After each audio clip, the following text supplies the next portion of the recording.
তো ছাড়া কোনো পলিটিক্যাল মাত मैं आज नामातो আমি এটাই মেসেজ দিয়ে দিয়েছো আমি বহুত জলদি আমার সেন্ট্রাল কমিটি মই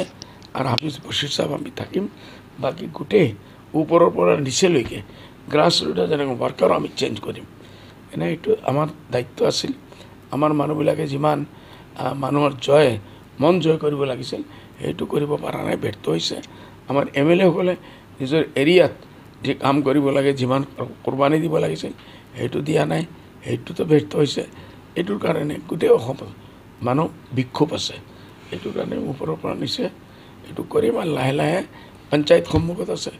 এইটোৰ আমি তৈয়াৰী কৰিব লাগে 26টো বহুত দূৰে আছে তে সব আমি কৰিম লাহে লাহে আজমল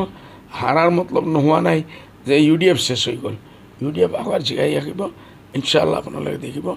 ইচ এণ্ড এভৰি ইলেকশ্যন আমি পাৰ্টিচিপেট কৰিম নতুন চেহাৰা নতুন জীৱনী আমি দি এইটো জিয়াই আমি ইনকুৱাৰী দি দিছোঁ অলৰেডি ইনকুৱাৰী দিছোঁ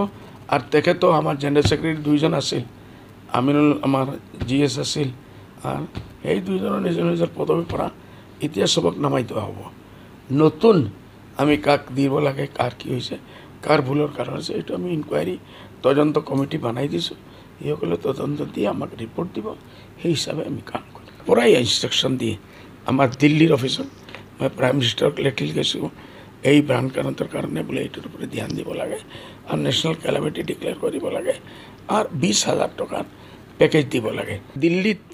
এটা সুনামি আহিছিল ধুমুহা আহিছিল ইণ্ডিয়া গঠবন্ধনকে ৰাহুল গান্ধীকে প্ৰাইজ বনাব বা মোদীজীক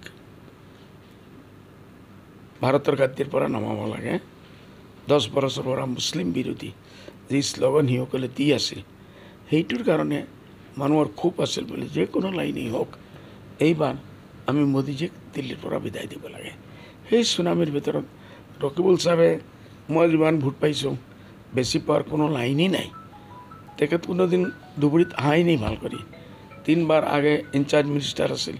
ধুবুৰীৰ মানুহে জানে ৰকিবুল চাহাব কংগ্ৰেছৰ এজন মিনিষ্টাৰ আছে